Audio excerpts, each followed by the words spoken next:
თუ 2012 წლამდე გამართული აქციების კადრებს გადავხედავთ, ვნახავთ, რომ იქ მდგომი ადამიანების უმეტესობა საშუალო ან უფროსი თაობის ადამიანები არიან. განსხვავებით დღეს ივანიშვილის რეჟიმის წინააღმდეგ მიმდინარე აქციების. ანუ უნდა ვაღიაროთ, რომ 2012 წლამდე ახალგაზრდობა ნაკლებად იყო ჩართული ანტისამთავრობო აქციებში. ვარდების რევოლუციის შემდგომ ბევრი სწორი და არასწორი ნაბიჯი გადაიდგა. სწორი ნაბიჯების ძირითადი ბენეფიციარები სწორედ ახალგაზრდები იყვნენ. ჩვენ შევძელით ქრთამის და ჩაწყობების გარეშე უნივერსიტეტებში ჩაბარება, დაფინანსების აღება, რაც მანამდე წარმოუდგენელი იყო. ნაცნობობის გარეშე სამსახური შეუნა. გამარტივდა საზღვარგარეთ სასწავლებლად თუ სამოგზაუროდ წასვლა. შემცირდა კრიმინალი და გამარტივდა მცირე ბიზნესის დაწყება. მაგრამ ამის პარალელურად ფაქტობრივად თამაშგარე იქნა დატოვებული მთელი თაობა.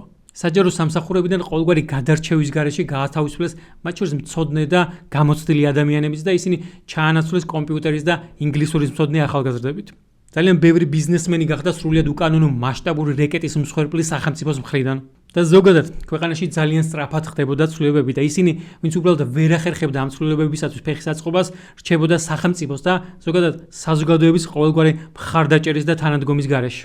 მიუხედავად ამისა, როდესაც დადგა კრიტიკული მომენტი 2012 წელს, სწორედ ახალგაზრდები იყვნენ ისინი, ვინც პირველი და ყველაზე მეტნი გამოვიდნენ ქუჩაში ციხის კადრების გავრცელების შემდგომ. და საბოლოოდ ჩვენ ერთად შევძელით პირველ საქართველოს ისტორიაში ხელისუფლების არჩევნების გზით შეცვლა. დღეს ახალგაზრდებს ჭირდებათ თქვენი თანადგომა და მხარდაჭერა.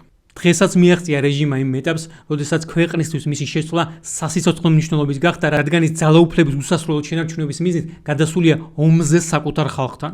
ამიტომ მე იმედი მაქვს, მე მჯერა, რომ შესაბამის მომენტში ჩვენ კვლავ დავდგებით ერთად. ჩვენ კვლავ ერთად შევცვლით ხელისუფლებას და შევქმნით უკეთეს სახელმწიფოს. სახელმწიფოს, სადაც ყველა თაობა თავს გრძნობს ბედნიერად და საჭიროდ და სახელმწიფოს, საიდანაც არ გარბიან მისი ყველაზე ნიჭიერი და ახალგაზრდა ადამიანები.